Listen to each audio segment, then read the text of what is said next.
Now girls, we come to the topic revival of soil nutrients. We all know that the plants take nitrogen, phosphorus, calcium and the other nutrients from the soil. But sometimes the soil is not that rich in these nutrients that is needed by the crops, or sometimes the crops are cultivated on the soil again and again, so the soil becomes devoid of these nutrients. So how can we make soil rich again in the nutrients? We can add fertilizers to the soil. This is what the farmers are doing. Now we come on to the leguminous plants.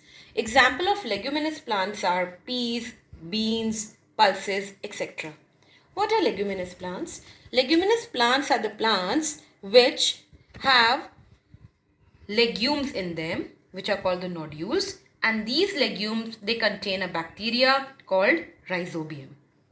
So what is the function of this bacteria? This bacteria rhizobium, it converts the nitrogen which is present in the air into the soluble form, and it gets mixed up with the soil.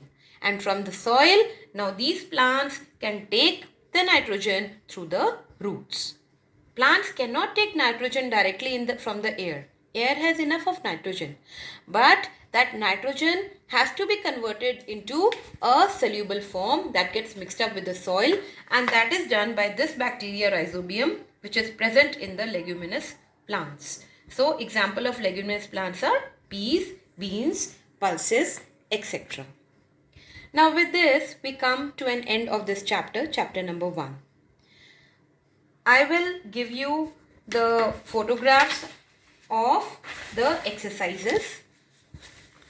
That is the choose the correct option. Here you can see fill up the blanks and true and false, and give 2 examples each of the following. I will give you the detailed picture, the detailed photograph of these, so that you can, if you have the book, you can go through and you can do the tick mark, or you can write the answers there. If you do not have the book, don't worry. Keep the photographs in record with you, so that when you buy the new books, you can fill up the blanks. And then regarding the answer, the following questions in brief and in detail. These 2 parts, each question, whatever I will give you, the answers I will give you in detail. I will give you a written answers of each. I will send you a photograph of that, and that you will start making in the science practical book. What is a science practical book? That is a one-sided book, the bigger one of this size, which has 1 blank page and 1 line page, right? So that will be 1 copy, practical copy for science that you will make. If you have got the copy, well and good.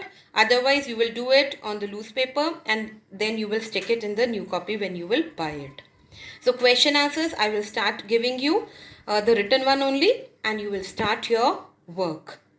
These true and false, fill up the blanks, all these choose the correct option. You have to do it in the book only, not in the copy. In the copy, we will do the short answers and the long answers. Is that clear? Okay.